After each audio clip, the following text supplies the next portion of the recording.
ষড়যন্ত্র করে 11 দলকে হারানো হয়েছে। তারপরে এই রায় কেন মেনে নিলাম? এখানে একজন আপা রিকনসিলিয়েশনের কথা বলে গিয়েছেন, ধৈর্যের কথা বলে গিয়েছেন, জাতিকে গৃহযুদ্ধ থেকে বাঁচানোর কথা বলে গেছেন।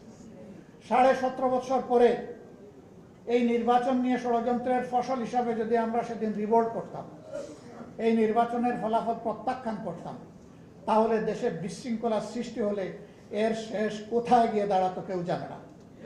11 দল দায়িত্বশীলতার পরিচয় দিয়েছে, কিন্তু সাথে সাথে 11 দল এটাও বলেছে নির্বাচনে এই ষড়যন্ত্রের ফল মেনে নিলেও আমরা গণভোটের রায়কে অগ্রাহ্য করতে দেব না। এ পর্যন্ত 10 থেকে 11 বার আমার কাছে ফর্মাল প্রপোজাল এসেছে যে আসেন আমরা সংস্কার করার জন্য, সংশোধনের জন্য একটা সংশোধন কমিশন করি। আমাদের পরিষ্কার জবাব, সংশোধনের জন্য কোনো কমিশন লাগে না। সংশোধনের জন্য সরকারি দল ট্রেজারি বেঞ্চ থেকে বিল আনতে পারে, বিরোধী দল আনতে পারে। সেই বিল আসবে, ব্যাটিংয়ে যাবে, আবার ফিরে আসবে, তারপরে আলোচনা হবে, আলোচনার পর ভোটে যাবে, ভোটে যদি এটা গ্রহণযোগ্য হয় তাহলে পাশ হয়ে যাবে। এটার জন্য কোনো কমিশন লাগে না। এখানে সংশোধনী কমিশন করার জন্য গণভোট হয় না। গণভোট হয়েছে দেশের পচা রাজনীতির আমূল পরিবর্তন সাধনের জন্য, ফ্যাসিবাদের মূল কেটে দেওয়ার জন্য আমরা সেই সংস্কার চাই।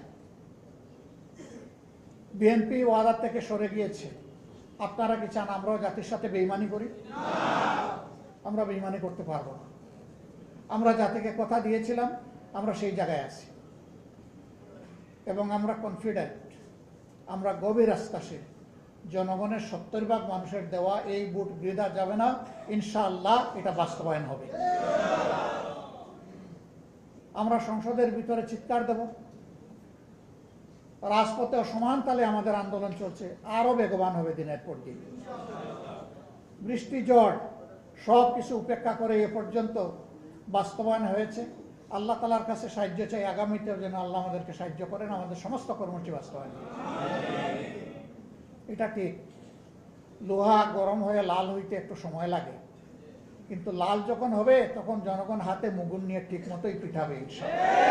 আমরা দীর্ঘদিন একসাথে মজলুম ছিলাম, আন্দোলন করেছি, সংগ্রাম করেছি, নির্বাচন করেছি, সরকার পরিচালনা করেছি, রাজনীতি করেছি, কিন্তু এখন আমাদের কোনো কোনো বন্ধুর ভাষায় বক্তব্যে মনে হয় তারা জীবনে আমাদেরকে কোনোদিন দেখেন নাই।